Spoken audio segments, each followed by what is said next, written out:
வாங்க ஹரிஷ் வந்துருச்சா ரிப்போர்ட்ஸ் தான் வந்துருச்சா? ரிப்போர்ட்ஸ் எல்லாம் அனுப்பிச்சிடுவாங்க. பிளட் யூரின் ரெண்டும் கொடுத்துட்டீங்களா? எல்லாமே கொடுத்துட்டாங்க. So blood reports fasting post prandial ஹெச்பிஎல்ஸே கொஞ்சம் அதிகமாக இருக்குது.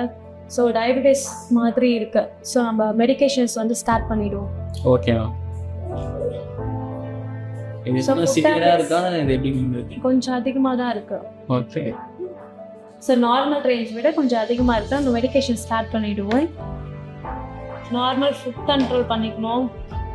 எக்ஸசைஸ் எல்லாம் வந்து கரெக்டாக நார்மலாக பண்ணுங்கள். ஒரு பர் டேக்கு ஒரு 3 to 4 kilometers வாக் பண்ணுங்கள். முடிஞ்ச அளவுக்கு ஃபுட்டு வந்து பிரித்து எடுத்துக்கோங்க. ஸோ காலையில் இப்போ 3 இட்லி சாப்பிட்றீங்கன்னா 2 இட்லி ஒரு 11 o'clock அந்த மாதிரி கொஞ்சம் ஸ்பிட் பண்ணி சாப்பிடுங்க. ஓகே. ஃபுட்டில் எதனா கண்ட்ரோல் பண்ணுவாங்க, எதனா எடுக்கக்கூடாது அந்த மாதிரி இருக்காம? ஆமாம், இப்போ கார்ப்ஸ் எல்லாம் கொஞ்சம் அவாய்ட் பண்ணால் கொஞ்சம் நல்லாயிருக்கும். சுகருமே கொஞ்சம் ஆஃப் சுகர்ஸ் அந்த மாதிரி எடுத்துக்கோங்க, கண்ட்ரோல் பண்ணிக்கோங்க. இப்போ வந்து டீயில் ஃபுல்லாக போட்டிங்கன்னா ஆஃப் சுகர், ஃப்ரூட் ஜூஸில் வந்து அதேமாதிரி ஆஃப் சுகர்ஸ் அந்த மாதிரி கண்ட்ரோல் பண்ணிக்கோங்க. ஃபுட்ஸ்மே கார்ப்ஸ் வந்து கொஞ்சம் கம்மி பண்ணுறது நல்லது. ஃபைபர்ஸ் ப்ரோட்டீன்ஸ் அந்த மாதிரி கொஞ்சம் அதிகமாக எடுத்துக்கோங்க. Okay ma'am. ஸோ டேப்லெட்ஸ் எழுதுகிறேன். ஓகே. டிகோடி டேப்லெட்ஸ் 2 times எடுத்துக்கோங்க. காலையில் ஒரு வேளை, நைட்டு ஒரு வேளை. எப்படி மேம் பிஃபோர் ஃபுட் எடுக்கணுமா இல்லை ஆஃப்டர் ஃபுட்டு தான் எடுக்கணும். இது வெறும் டயபிட்டிஸ் மட்டுமா இந்த டேப்லெட்டு?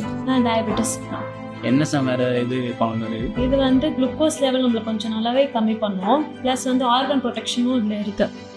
ஸோ நான் வந்து இது எடுத்துகிட்டு ஒரு 3 months பார்ப்போம். நல்லாவே நம்மளுக்கு வந்து ரிசல்ட்ஸ் இருக்கும். எனக்கு இப்போ டேப்லெட்ஸ் அலர்ஜிலாம் இருக்குது. இது எடுக்கிறதுனால என்ன அலர்ஜி என்ன ஆகுமா?